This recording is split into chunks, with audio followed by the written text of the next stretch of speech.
Investor, educator, and author Robert Kiyosaki has changed millions of lives all over the world. His book, Rich Dad, Poor Dad, has been on the New York Times bestseller list for over 5 years. We all know that the gap between the haves and the have-nots is growing, and Social Security and Medicare are in a financial mess. And just affording to live is getting expensive. So how does a person get ahead financially? The answer is raising your financial IQ and having your money work for you. Here's Robert Kiyosaki with Rich Dad's Teach to Be Rich.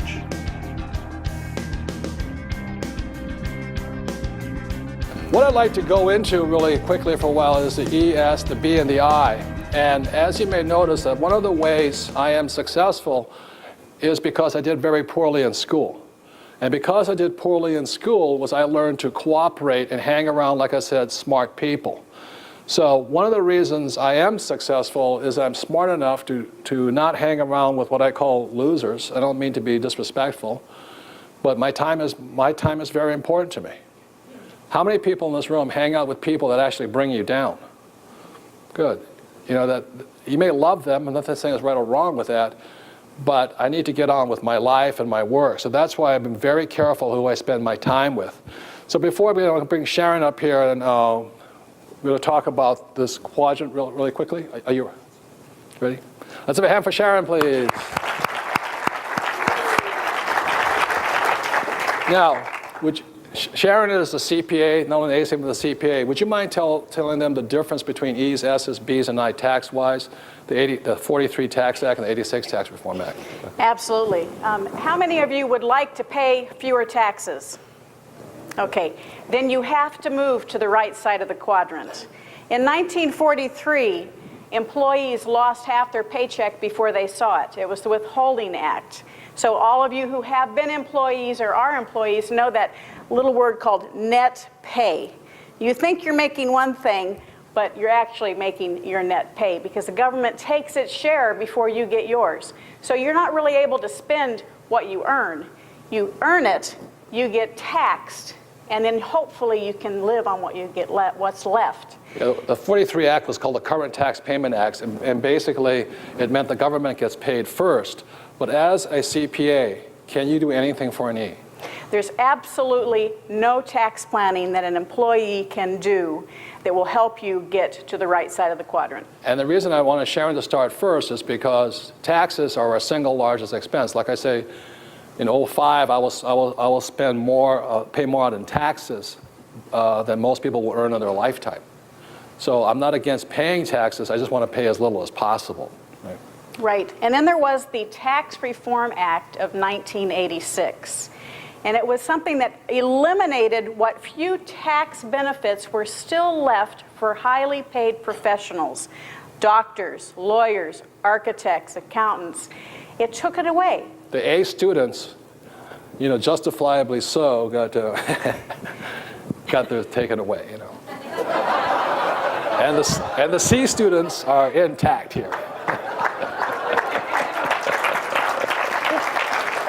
However, this is now my line, the A students, the E's and the S's, if they are smart, will start working on the right side of the quadrant, starting a part-time business, buying that piece of real estate, because that's how you build wealth.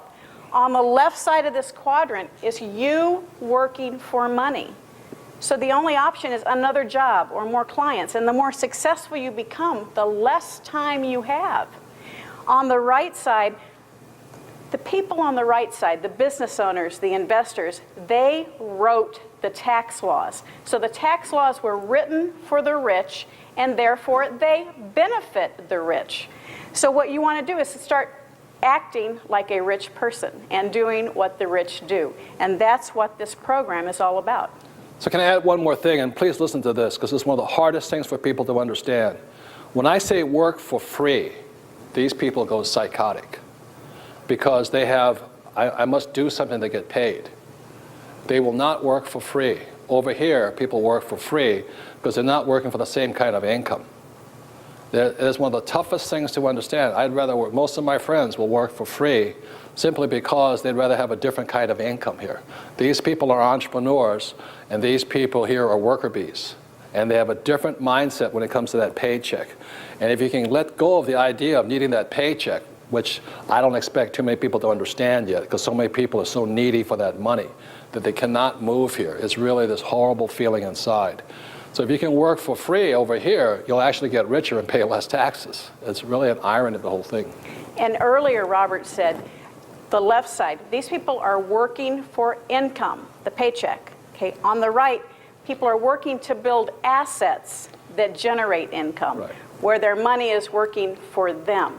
And that's the biggest difference, and that's the way to wealth. And you can be operating in two different quadrants, but you must start operating on the right side of the quadrant. This is where the tax breaks are. I can pay zero taxes. And like I said earlier, the problem with the 401k, when you put a 401k as a passive investor, you're still taxed like an employee. I mean, why would you want to do that? It makes no sense to me. But they don't tell you that in school. They say 401k is a good idea.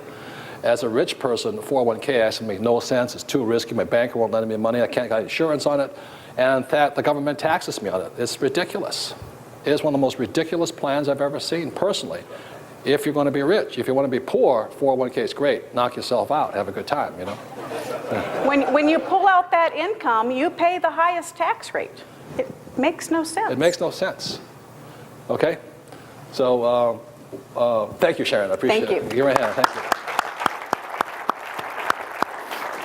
I want to bring Michael Lecter up, her husband. And Michael Lecter, may or may not know this, he is one of the most influential and successful and most famous patent attorneys or intellectual property attorneys in America. Well, thank you, sir. And I'd like to show you why I hired Michael years and years ago. Was this here, back in the 70s, was my first multi-million-dollar project. What it is a little shoe pocket. I designed it in the 70s. They went on the running shoes like this, and you put inside here a key, some money, and it also came with an ID card in case you drop dead. They could identify the body.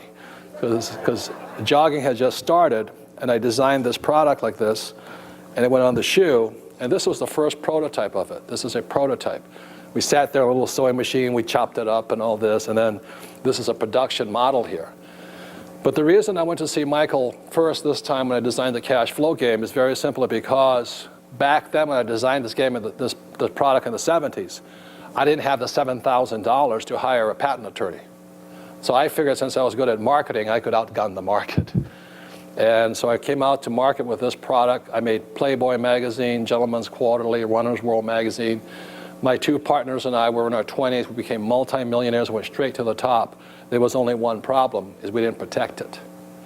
And soon after we came out with this, my nylon and Velcro surfer wallets took off also. The whole business exploded on us. And because we were successful, the crooks came in, or the copycats came in. Well, it's not their fault, it's my fault, because I didn't see Michael at first. Does that make sense, you guys here? For $7,000, I could still be a millionaire. But we went straight up, and we went straight down trying to save $1 million. So this time, when I designed the cash flow board game, I walked into Michael's office with this, and he's the first person I see. And this here is the early prototype of this game here, what you see here. And this is what I walked in to see Michael about, and his reputation went way ahead of him, and I decided to hire the very best I could find. And that's Michael Lecter. Thank you. Well, we've got to put this into perspective. Okay. Now, Robert walks into my office, and I'm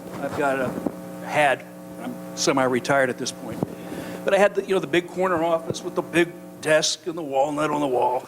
And in comes Robert, and he was wearing a Hawaiian shirt, shorts, and he says something like... retired. And we hit it off right away. And he says something really lofty, like, I'm on a mission. I'm going to raise the financial well-being of mankind. And I'm looking at this guy, and he cleans up pretty well. But I mean, you should have seen him. And I'm going, okay, well, I hear you. So what do we got? And he pulls out this roll of paper, and he spreads it out on my desk, and it was the prototype for the cash flow game. And you know what? Mission accomplished. He has actually raised financial well-being of mankind. Because this game's now in how many different languages? Oh, Lord. I've lost track. 30 or 40 languages, is that right? 15 games, 44 books. 15 games, the books are in 44 different languages. Anyway. Now, And just to let you know how far it went is my books, the Chinese Communist government recommends 20 U.S. books. We have 2 out of the 20 they recommend. So that's how much it's changed. and the books are referred to as the Purple Storm. Excuse me. You see a book in black and purple, what's the first thing you think? Rich Dad. And that didn't happen by accident. That was all by design. You know. That's called a trademark, and you're building your reputation. Again, you're building intellectual property assets. This is the point, is that, Michael, your book here is this, is protecting a number one asset. And when people says it takes money to make money, that's not really quite true, because your greatest asset are your ideas. And so I took the word Rich Dad and we made it a brand, a trademark. How much would you say Rich Dad's worth today? Oh, wow. In the hundreds of millions of dollars. That's how much the name is worth, because Michael protected it all over the world. And what did it mean 10 years ago? Nothing. You had a wealthy father. Yeah. So when somebody says it takes money to make money, they really don't know what they're talking about. But you have to operate like a B, not an E or an S here. You build an asset and then you leverage that asset. If your contribution to a business is a piece of intellectual property, some intangible asset that may have cost you very little cash out of hand, your return on investment can be infinite. It's like the name Coca-Cola. The plant and equipment is worth about $8 billion. The word Coca-Cola is worth about $80 billion. How much do you think Google is worth as a name today? It's in Harley billions. Davidson. Harley Davidson. They're worth billions. Apple, billions. So those are some of the differences between rich people and poor people. As Sharon said, these guys are working hard and these guys are thinking hard. There's a difference. So you build the asset, you protect it, you establish an exclusive right to it, and then you can leverage it into a business. Or you can do what I did and make somebody else very rich. And we're very smart, but we lost it all to save $7,000. You got to remember, the marketplace is not like a sprint. It's not a race. You can't run faster than the competition. I mean, it's more like a relay race, except the competition can come and grab the baton out of your hand. So, thank you. The next person I want to bring up, you can stay up here, is Blair Singer, because Blair does a lot of work with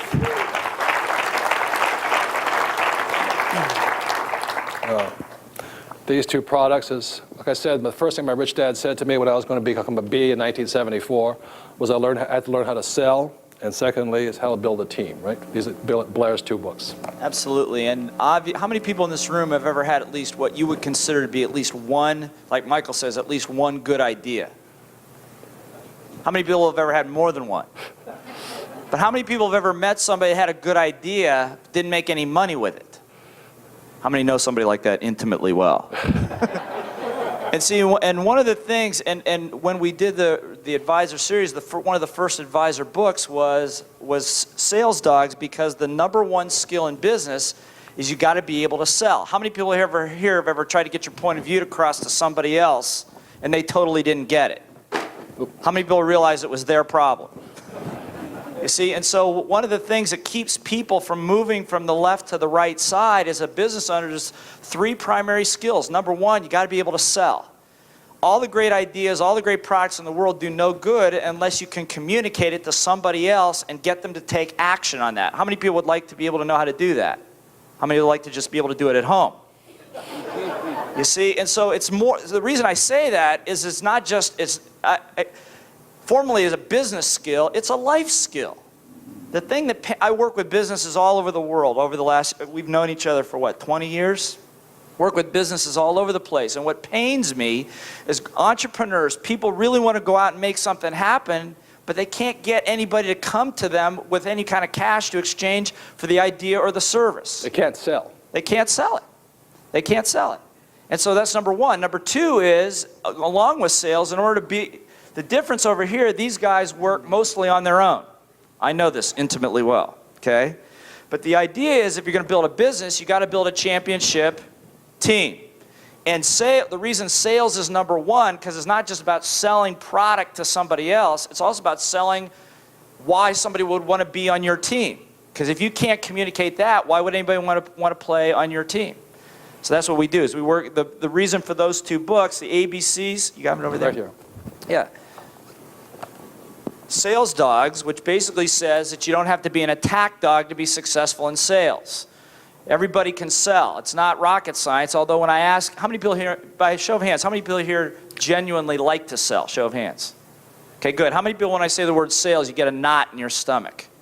See, that's when you ask the average American, average person, sell something or drink a bottle of Clorox, and half of them would go for the Clorox. But the truth of it is, has anybody here ever met a 5-year-old that couldn't sell?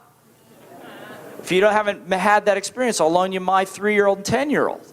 But the truth is, it's a critical skill. If you want to build wealth, if you want to build a business, got to be able to sell and be able to attract a great team, set a code of honor, a set of rules in place so that you make sure that everybody's on the same agenda. How many people have ever been part of a group where everybody had their own agenda?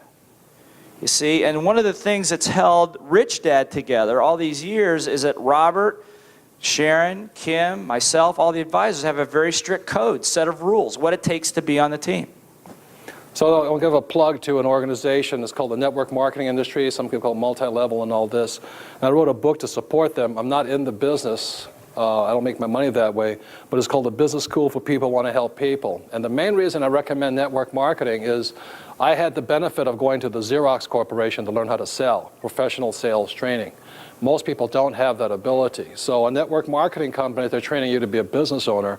And the number one skill they train you in is how to sell, how to communicate. They don't like to say that because most people have this negative attitude towards it, but it's a great training ground. The problem with getting a job with Xerox is if you can't sell, they fire you. And one of the things about network marketing companies, if you can't sell, at least they'll work with you. But you have to put in your 2 bits here. So that's why I wrote this book, The Business School, and support an industry that's actually teaching the same skills my rich dad said were important to me with business skills. So if you're going to move from E to S to B and I think you have to learn how to sell. And I'm a very shy person, but I actually learned how to do that. So thank you, Blair. The last 2 people I want to bring up, I'm going to bring up Sharon and Garrett really quickly because they do this little shtick for me, which is important. And the reason I want them up here is this, is the big mistake that people make is they take legal advice from accountants and then they take accounting advice from attorneys. So. Would you talk about that? Well, Garrett got a head start earlier because he was up here without me, and I was itching to come up and protect the accounting profession. It is absolutely essential that you get the right advice from the right advisor. It sounds simple, but there are accountants that do tell you to do everything on your Schedule C. Find a new accountant. I couldn't agree more. They are not helping you protect your family's future. If they say to you, become a sole proprietorship or a partnership, find a new person. They're giving you bad asset protection advice, right? That's absolutely correct. But your accountant and your tax advisors are essential to allow you to build your business in the right direction from a tax perspective. Attorneys should not be telling you how to do your taxes. You have to use the right advisor for the right advice and find a good advisor who will give you good advice.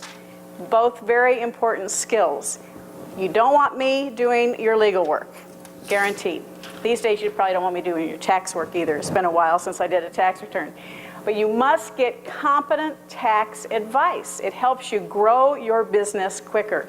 Many of you in this room right now are paying too much in taxes because you're not getting competent tax advice. I did, even and I knew this stuff. Got excellent tax advice, and we were able to structure ourselves in a better format to save income tax because there are only a few people that can stay current on everything. Exactly the same way. Garrett came to us and said, you need to change where you're doing your incorporations. Wyoming is now the place you need to be going. I'm not going to argue with him. He's the expert. Thank you, Garrett, because it protects us. And when I have somebody come up at events and talk to me and ask me legal questions, I send them to Garrett. And when Garrett has somebody come up and ask tax questions, I think he sends them to me. Your turn. You're absolutely right, Sharon. You don't want me doing your tax return. Please, I am not a tax attorney. I don't do taxes, but I do work really well with CPAs and people who understand the tax system. And that's what you want to do. That's one of Robert's messages. It's a team sport. Business and investing are a team sport, and two of the key members of your team are going to be your attorney and your CPA.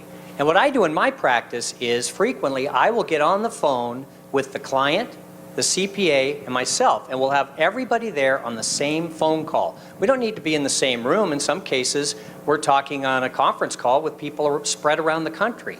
But you need to have those three people on the phone at the same time. What happens so often, and Sharon, you've seen this, is an attorney will say, that's a tax question, go talk to your CPA. And the CPA will say, well, that's a legal question, go talk to your attorney. And you play this phone tag game and nothing ever gets done. So by having everybody on the phone at the same time, in as little as half an hour, you can make decisions and move forward to protect your assets and to save on taxes. It's a great way to go. So if I could, in conclusion, I would say, if you're an E or an S, all you need is financial planners, and that's about it. And exactly as Scott McPherson says, they're going to sell you stocks, bonds, savings, mutual funds, and get out of debt, because that's all they can sell you. Over here, these are my advisors. I don't have a financial planner per se. What I am is a B and an I, and I play the game a little bit differently. So if you're going to be successful, I strongly suggest knowing the differences there. Because every time I meet a financial planner, they always tell me the same thing. Work hard, save money, get out of debt, invest for long term, and diversify, and naturally buy stocks, bonds, mutual funds, and things like that, because that's what they sell. And if you're going to be an active investor, you need a different team than people who are passive investors. Is that true? Absolutely. And if I could just add one little piece of just incredibly good path to follow, is you want to find somebody who is an advisor who has already done for another client what you have done. You don't want to have them learning on your dime. As we have grown more successful, we've had to change certain advisors because we needed advisors who had already been there and had clients bigger than us. You don't want to be that advisor's largest client, because what you're doing is you're paying them to research, not paying them for their knowledge and experience. And it's very important that you make sure your advisors have the expertise in the area that you want to build your business or your personal life. As I got wealthier, I had to change my advisors and things like this, so I pay more, but their advice is more important. If you're poor, any advice will do. Okay. So that's the big difference here. So let's have a big hand for our advisors.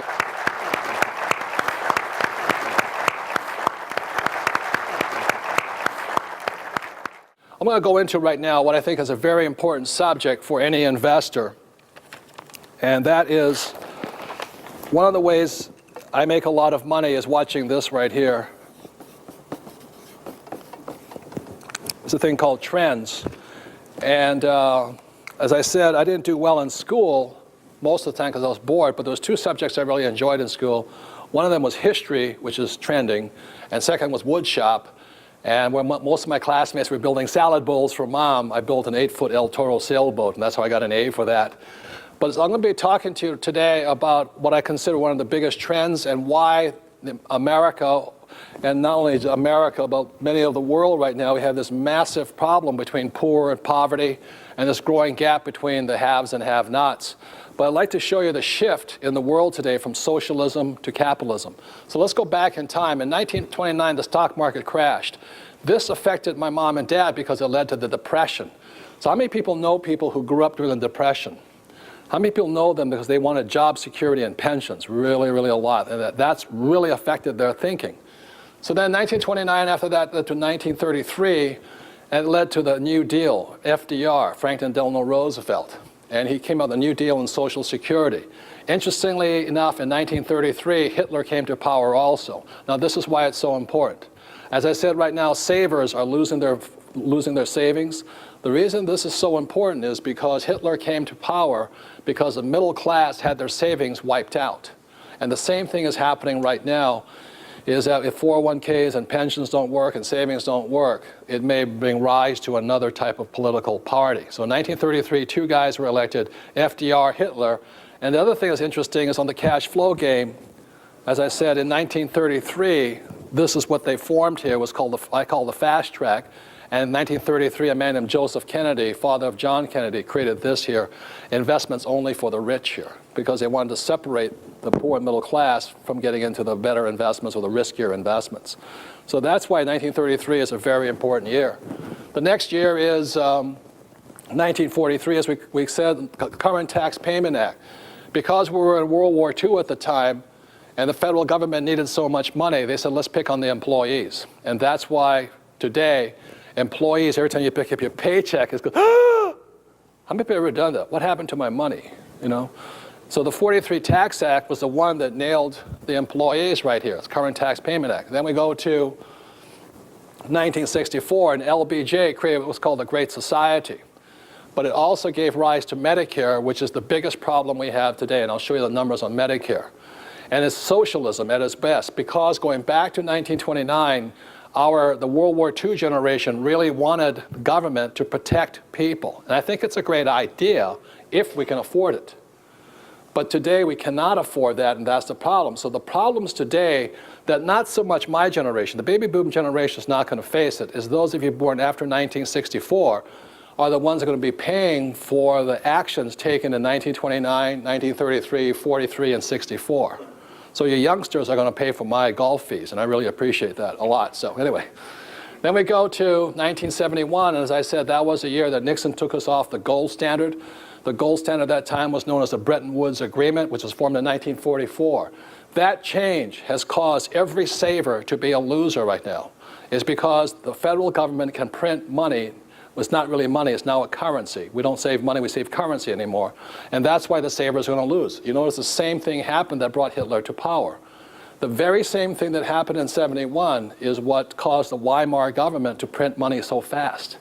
So history may not repeat, but it sounds alike. It's very similar. So we were heading for the same direction. Next date is this. 74 was ERISA, which led to the 401k in the 1980s. The reason that's so important is because it was the first time big businesses were no longer going to take care of our employees. It was a shift from the defined benefit pension plans that the General Motors and United Airlines have, which are today bankrupt anyway, to the defined contribution pension plans. The reason that's so important is it was a shift away from socialism and into capitalism. That's why 1974, at least to me, is such an important year. It was also the year I came back from Vietnam. Next year was this, 1980 was Reagan and Thatcher, and governments came into view. They were more capitalistic. So the battle between socialism and capitalism was raging on. If you remember that Reagan was the guy that crushed, the air traffic controller strike and kicked the unions out and all this. So basically the workers over here by this time were really having a hard time because the government was now capitalist and not socialist. So the benefits they once enjoyed were now being taken away. Next is this, 86 Tax Reform Act. As Sharon said, it was the doctors, lawyers, and accountants. These guys then got nailed. They got the worst tax breaks possible. So a guy like me doesn't have the same tax things that these guys have. So again, the shift away from socialism to capitalism is taking place, and they're picking on this side of the quadrant. Next date. 1989 was the Berlin Wall came down. The reason that's so significant was 89 was the Berlin Wall came down. It shifted away, said that communist Europe, which is Russia, Hungary, and those countries, were now shifting to capitalism. So even the socialists communists were becoming capitalists. Another thing about 1989 was that's the year the World Wide Web came up and technology took over. So the changes were so fast, but our school systems still say to the kids, go to school and get a safe, secure job with pensions and benefits and all that. The reason school teachers can say that is because they're government employees. And it's fine. The trouble is our governments are technically bankrupt right now. They cannot afford it. Next date is this, was the 1996 Telecom Reform Act. The reason 1996 is so important is Telecom Reform Act gave rise to a company like Global Crossing, and they were able to spread fiber optic cable all over the world. What that meant was it is now cheaper for me to hire an accountant in either India or the Philippines. I can hire a doctor, a computer programmer in the Philippines or Ireland or Russia. The Telecom Reform Act made it cheaper for me to call overseas than it did to call next door. So that's why that was so important. And then in 2001, China joins the WTO. And the reason that's so important was the biggest communist country in the world became capitalist. And meanwhile, our school systems are still telling you to go to school, get a safe, secure job, look for a pay raise, get pension benefits and all that. That is such an obsolete idea because it is a shift now from socialism to capitalism, and now we're competing against some of the biggest, most powerful countries in the world. If you think you can get a pay raise and work harder to get yourself out of this situation, some can, but most people will not, very simply because after this whole shift came about, governments can no longer protect you. Socialism, as we know it, is kaput. And I think it's about time our school systems start coming up to speed and stop protecting people, with the idea of pensions and those benefits, because those ideas are gone.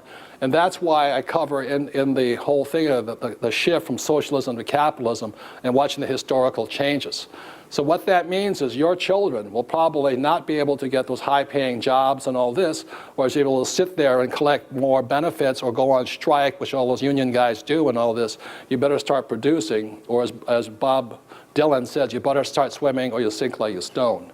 So that's why those dates are so important. It is a shift from socialism to capitalism. My mom and dad, bless their hearts, were very kind people. I would say they're socialists. That's why they believe the government and companies should take care of people. That is an obsolete idea. Today, in ultra-competitive capitalism, you'd better produce or you're out. Because if you want a higher paying job, I'll just hire somebody away from you in India or something like that. Does that make sense, you guys here? And that's why I would say the school system is so obsolete, and they better start teaching people financial education as soon as possible. Thank you.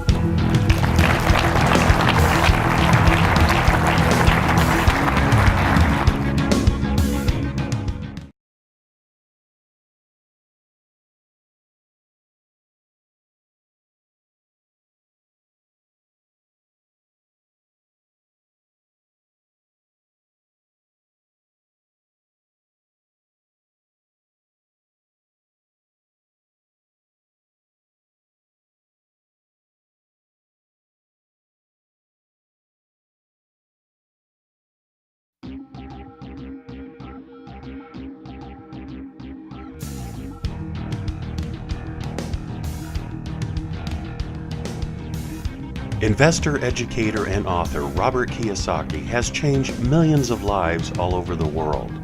His book, Rich Dad, Poor Dad, has been on the New York Times bestseller list for over 5 years.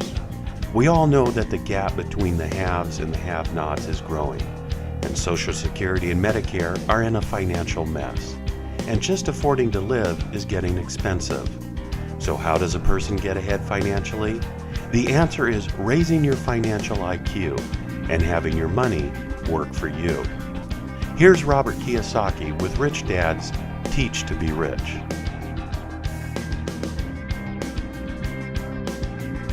So welcome back, and we're going into what I think is a more interesting subject. It's a subject called the game of money. And the way I got this from is from my rich dad. He said that life is much like a football game or a basketball game. It's in 4 quarters. So I know some of you may not like sports, but just bear with me here. So what the game of money looks like is to go up here. First of all, there's a pregame show. So when you watch a football game, the rah-rah and the cheerleaders and all that stuff, and you have the commentators talking about, well, I think the Orioles are going to win, or this is going to win, and all this stuff. Then you get into the first quarter, and that's ages 25 to 35. Now, the reason I call it 4 quarters is because generally our working lifetime is 25 to 65, which is 40 years, right, 40 years. So the first 10 years is 25 to 35, and that's the first quarter of your life, all right? And generally, the first quarter of your life, you're just trying to figure out who you are. How many people really did not know who you are in the first quarter of your life, right? How many people still don't know today who you are? I really didn't know. Then 35 to 45 is the second quarter of your life, okay?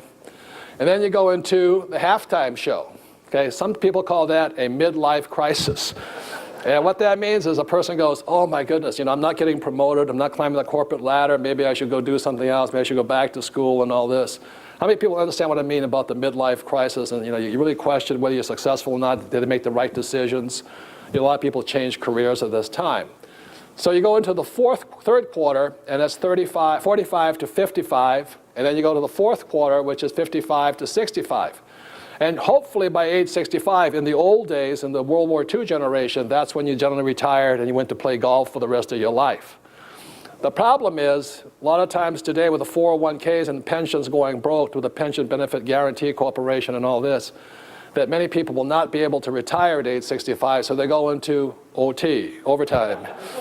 And what overtime sounds like is, would you like me to supersize that, please? You want Cokes, you want French fries with it and all this, and that's what overtime looks like. And it's really quite interesting. I'm not sure in this rule, but if you're collecting Social Security and you have a second job, they don't let you make too much money because you have to stay on Social Security. I'm not sure on the rules of that thing. But you either have to take Social Security or work at the fast food place. And then after a while, it's called out of time.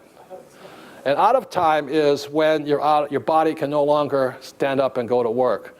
Another way of saying it, my rich dad used to say it to me, he says, most people spend their health gaining wealth. And in the last 2 years of their life, they spend their wealth trying to gain back their health. And they've shown that most people let go of their entire fortune within the last 18 months of their life because they're struggling, they're paying medical bills and all that. Does that make sense, you guys here? That's really what it is. So the pregame show is some people win the game of life in the pregame show, like Paris Hilton, that beautiful, intelligent young woman. She's very talented. She was born, I think, with $300 million in cash. So just by being born, the pregame show, she was out of the rat race, and she was fine. And then for Kim, my wife, she won the game in the first quarter of her life. She was 37 years old. She exited. She had more than enough passive income, which is what this game teaches people here, is how to get out of the rat race and onto the fast track of life, and you're free to do what you want. So Kim won the game out of the rat race in the first quarter. And it took me till the second quarter. I was about 47 as I started to exit the rat race, and I was financially free. So when people ask me, what does money buy you? Well, some people, money buys problems. And for me, money bought me freedom. It bought Kim freedom. So if you work till 65, it bought Kim approximately 30 years of freedom, and it bought me approximately 20 years of freedom. So that's why I think it's important that financial education is important, except our school system still wants you to work till you're 65 and then go into overtime. That doesn't make any sense to me. So then that's some of the differences. And unfortunately, many people, the baby boom generation, I'm now in the fourth quarter, but all I'm doing is playing the same game I played most of my life. And I just get richer and richer and richer. And unfortunately, the baby boomers are now hitting into the fourth quarter. And the problem with the baby boom generation, and why I'm saying there's going to be a huge change, goes back to this diagram right here, what I started with, is that up to the year 2000, the population looked like this. You had a few rich, a few poor, and a lot of middle class. But now that the baby boom generation is starting to migrate and change, by the year 2020, that's why I say I think the diagram is going to look more like lots of poor people here. And what's going to cause that shift are 75 million baby boomers retiring. So if you look at the stats here, it's just simple math.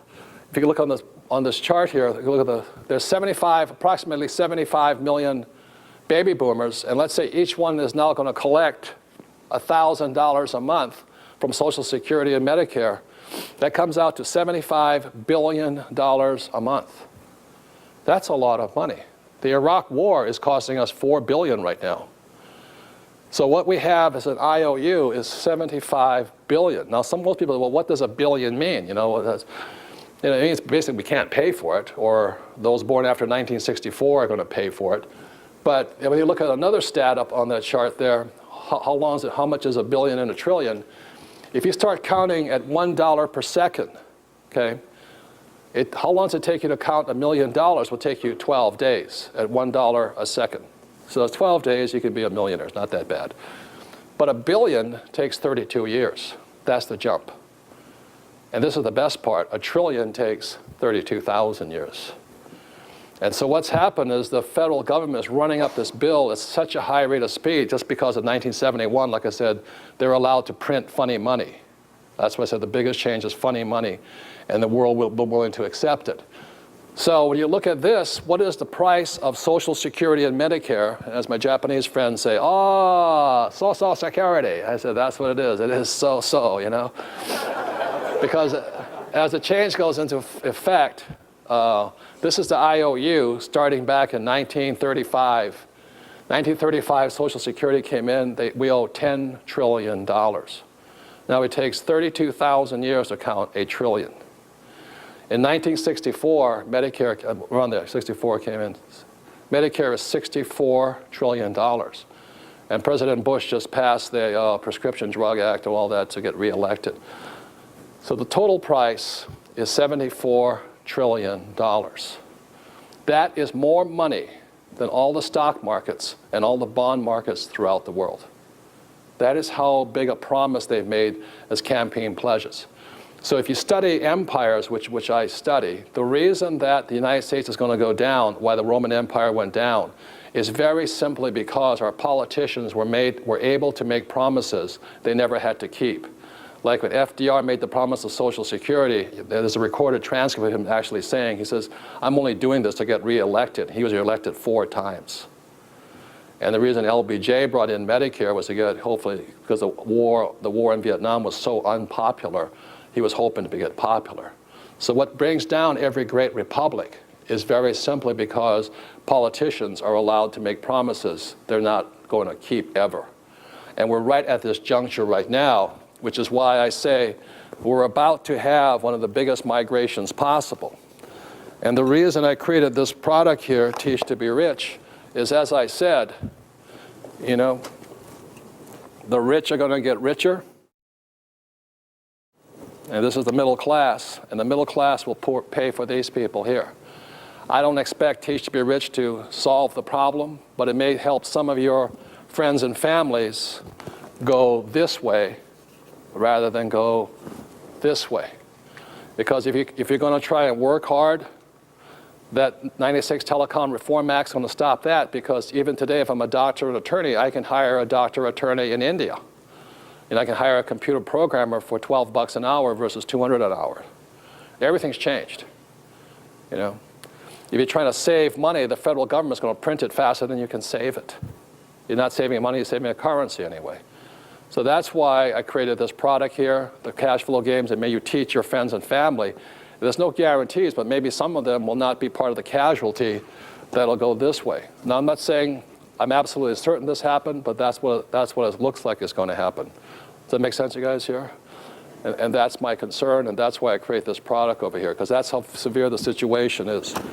Worst of all, the reason we get into a $74 trillion debt, again, goes back to my very first flip chart, is that people have no financial education. If you have no financial education, you cannot read a financial statement. And what happens then is this.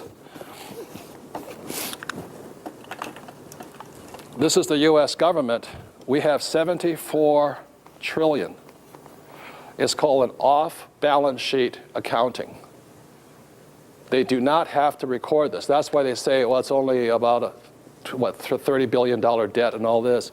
They do not have to report this. And as long as we're financially illiterate, we will not see this. The same companies that did this was Enron. Remember them? They had off-balance sheet accounting. That's against the law. The other company that did that was a little company called Arthur Andersen, an accounting firm. They had off-balance sheet accounting. The other person that does that is a US government. They do that. The difference is they can do it legally. So by having a financially illiterate nation, it only going to set up the greater possibility that will allow this to happen here. The reason I don't like stocks, bonds, and mutual funds, especially mutual funds, is they don't ever give you a financial statement. The reason mutual funds are for people who are financially illiterate, that they don't have to report the expenses inside of here. The same thing as the federal government will tell you that there's no inflation and there's no debt. It's just absolutely ridiculous.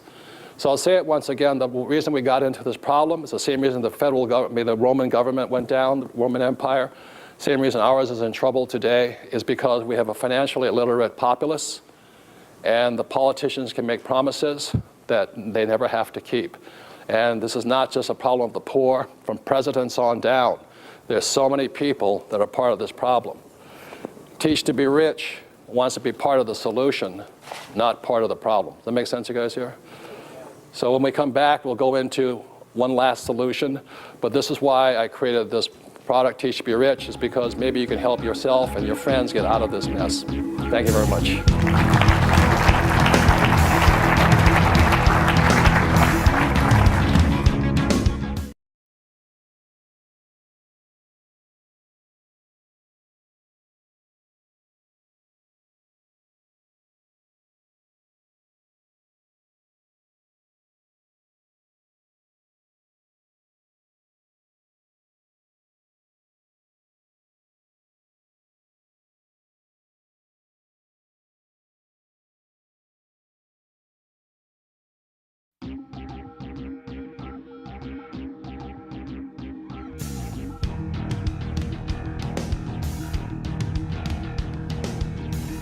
Investor, educator, and author Robert Kiyosaki has changed millions of lives all over the world. His book, Rich Dad, Poor Dad, has been on the New York Times bestseller list for over 5 years. We all know that the gap between the haves and the have-nots is growing, and Social Security and Medicare are in a financial mess. And just affording to live is getting expensive. So how does a person get ahead financially? The answer is raising your financial IQ and having your money work for you.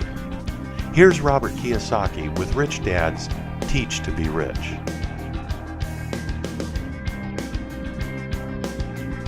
So the reason I created Teach to be Rich and this cash flow game, the real purpose was to teach people how to understand the fundamentals of accounting. Like when people say, what was Rich Dad, Poor Dad about? It's fundamentally a book on accounting, because you have to be able to read these things. Otherwise, you're completely suckered in all the time by such things as off-balance sheet accounting like this. This is illegal. If you and I did this, we would go to jail here. So this is what the world's greatest investor, Warren Buffett, says about the importance of understanding accounting or financial statements is this. He says, when managers want to get across the facts of the business to you, it can be done within the rules of accounting. Unfortunately, when they want to play games, at least in some industries, it can also be done within the rules of accounting. So they're playing games right here, and people cannot see the difference. If you can't recognize the differences, you shouldn't be in equity or stocks or real estate or anything for that matter if you can't read financial statements in equity picking business. In other words, if you're going to be an active investor, you have to understand this here. And that's why we created the cash flow game and all of these products. But there's another reason I use games, and I thought I'd best bring up my A student partner, Sharon, to explain why games are such important teaching tools. So Sharon, would you please come up here? May I have a hand for her, please?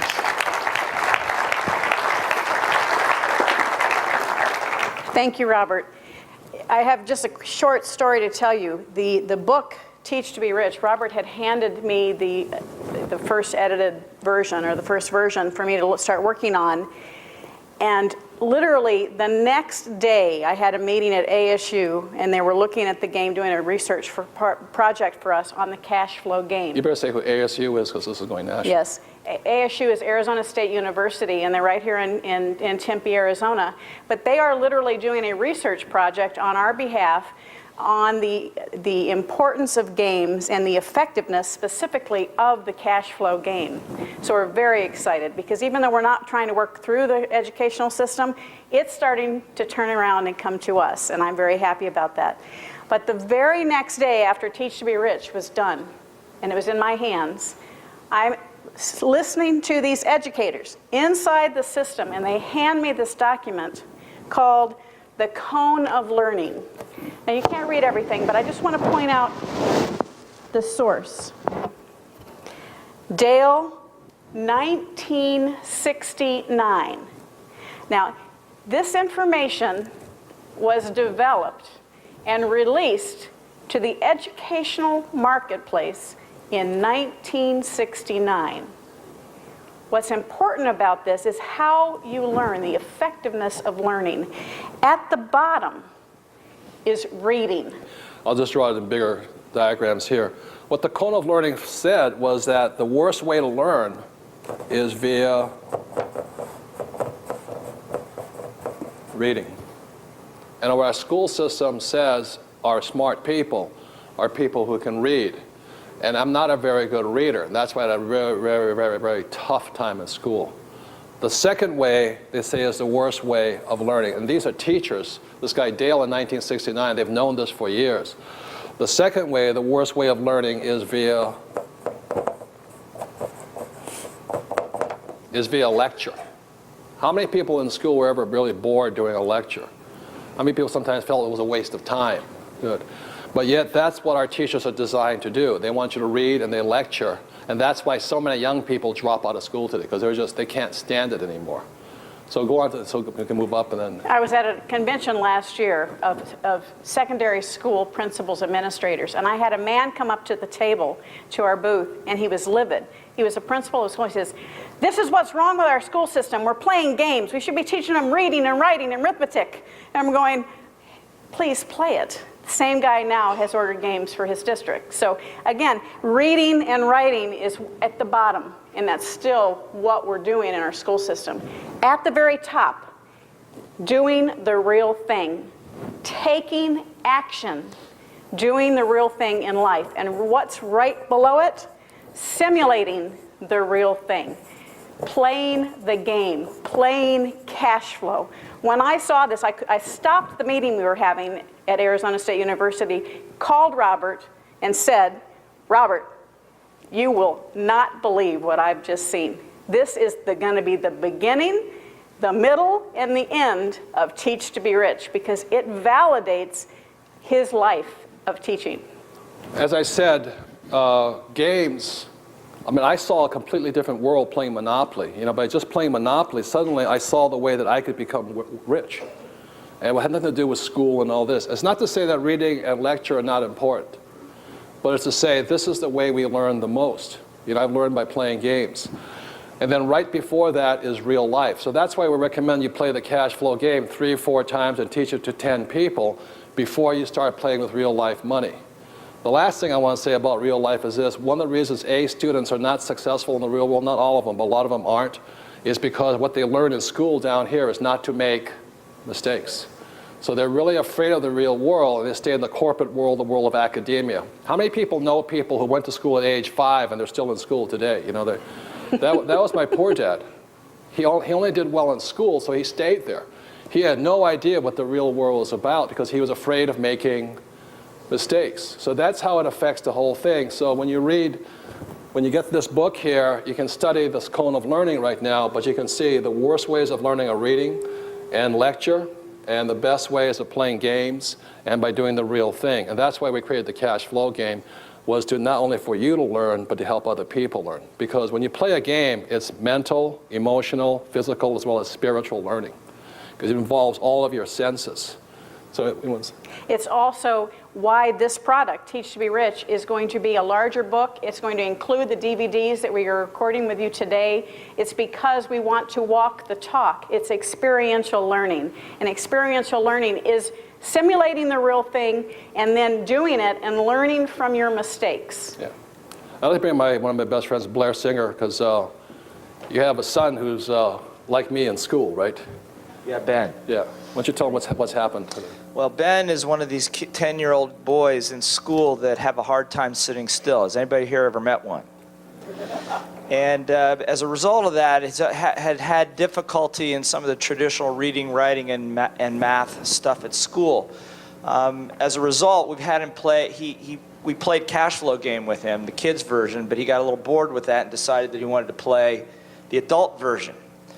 And I have to tell you right now that my son, Ben, has probably played the cash flow adult version of the game at least 20 or 25 times. He typically gets out of the rat race in about 20 minutes. Most adults takes 4 hours, if ever. It takes 4 hours. But what's interesting about it is here was a kid who had a hard time with reading, special programs, the teachers Math. had concern, problems with math, all of this stuff. But what he learned in the cash flow game is he now, when doing the financial statements, we actually took the financial statement to his reading coach. And they said, who wrote this out for him? They go, he did it. Because he's doing it, his writing is legible, his math is perfect. He went from, actually, I didn't tell you this, he actually went from doing, he's in 5th grade, went from doing 4th grade level math, he's not doing 7th grade level math because it has relevance to him now. And it's true. But the biggest win, here's a kid who really had, as all 10-year-olds, really, their view of themselves is very, very important. And sometimes when he gets a little beat up on the soccer field or a little bit beat up by the kids that are supposedly smarter, he comes back and he wants to play the cash flow game. Because out of the cash flow game, in listening to us talk, he takes his allowance money and he goes out and he buys silver. He saves silver, not currency. Not currency. And so what happens is he comes back and because his friends did something to him, and he goes, but they don't have silver. So, some people say that, about money and self-esteem and all that stuff, but what we observe, my wife Eileen and I observe with our son, is his ability to really manifest something through this game in the real world has done light years for his self-esteem. In a world where he's been persecuted because he wasn't smart enough, not attentive enough, too good of a salesperson, so he's considered disruptive in school if you're a good salesperson, is that he found a place where, as you talk about, that he has financial genius. And in working with his class, and we do a couple events there, he actually stood in front of the room in front of 50 4th, 5th, and 6th graders and explained to them the purpose of knowing your math, because if you bought silver at $7.25 and now it's $8.50, how much money did I make? He says in front of the room. Right. So that's a testimony to games in a world where reading and lecture has always been pride, is you got to handle that first. And in the case of Ben, the game comes first. Right. So thank you. That's what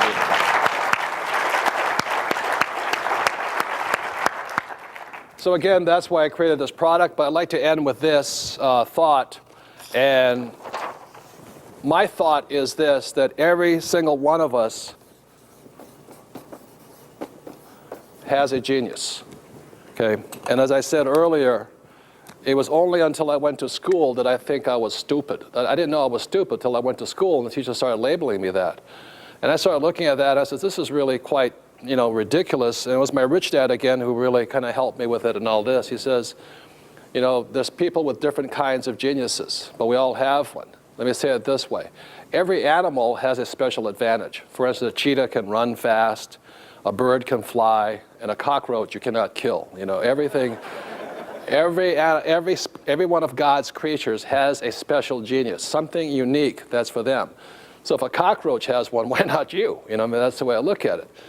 So my poor dad, who was a school teacher, also said to me, my poor dad didn't like school either. He was trying to protect their genius. He said, what the word genius comes from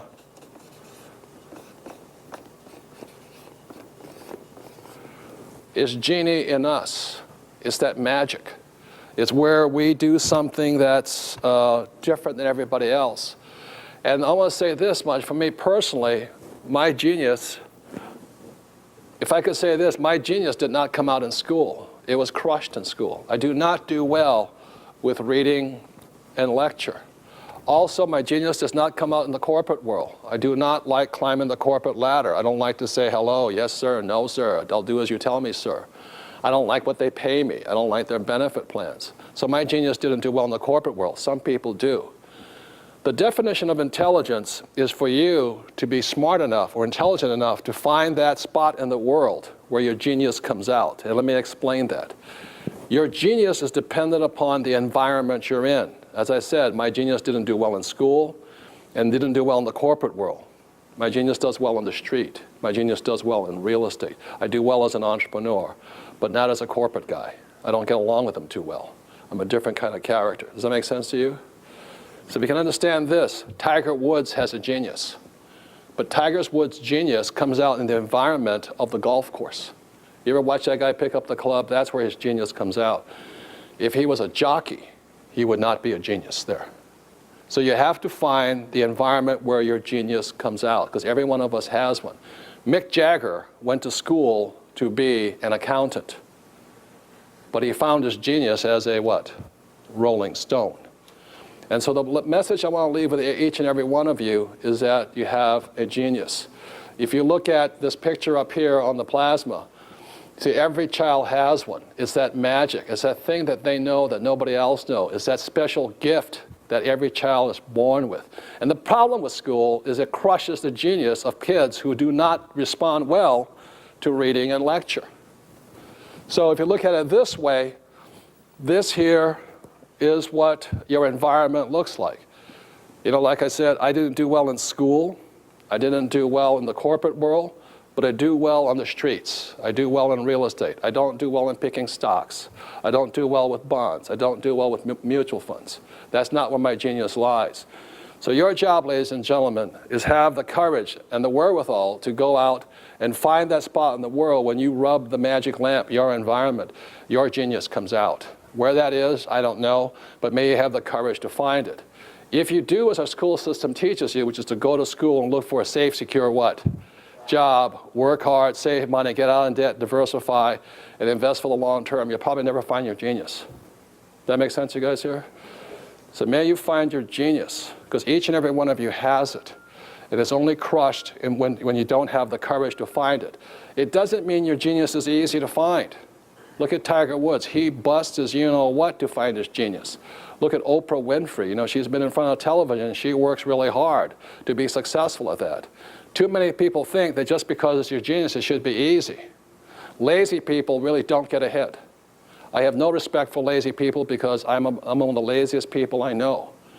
I never thought that my genius would lie in education because I hated school so much. But the moment I started to teach outside the system, I noticed that people's lives were changing. But not just that, I'm not saying I'm the best teacher, but I make more money than most teachers. And so the world will reward you if you have the courage to give your gift, your genius. Does that make sense, you guys here? It's very, very important. So in closing, if I could say this, that I'm not saying do real estate. And I'm not saying do what do you call that, entrepreneurship. But some of you may find your genius as an employee. Some of you may find it as a self-employed person. Mine just happened to be over here. Because a guy named Jim Cramer on CNBC, his genius is picking stocks. That guy is a genius at that. He shouldn't do real estate. Buffett says, why should I do real estate when stocks are so easy? So the point here, ladies and gentlemen, just don't follow blindly like a pack of sheep. Invest for the long term, diversify, save money, get out of debt, and turn your money over to so-called experts. You have a genius, so does your children, so the people around you. The reason I want you to play the cash flow game and study is so that you can find your genius. But like I said, it takes some work for it to come out, because you have a gift. The most important thing is find out what really works for you, not what I say. Does that make sense, you guys here? So rub that magic lamp, that environment. It could be in church. It could be as a poet. It could be as a gardener. Who cares? It's where your genius comes out. And when you find that, I think you'll find your life more abundant and happier. There's nothing worse than somebody who's working because their parents told them to do it, or because you make a lot of money at it. That's when people go postal. You know, they have a job security with the post office department, and they really cannot stand it because they've bought somebody else's program here. So, as I said, I'm not pushing stocks, bonds, real estate, entrepreneurship, and all this, but really my whole message is just find that genius. Because as Warren Buffett, the world's greatest investor, says, it's a very important quote. Happily, there's more than one way to get to financial heaven. And ladies and gentlemen, may you find that way that works best for you. Thank you very much.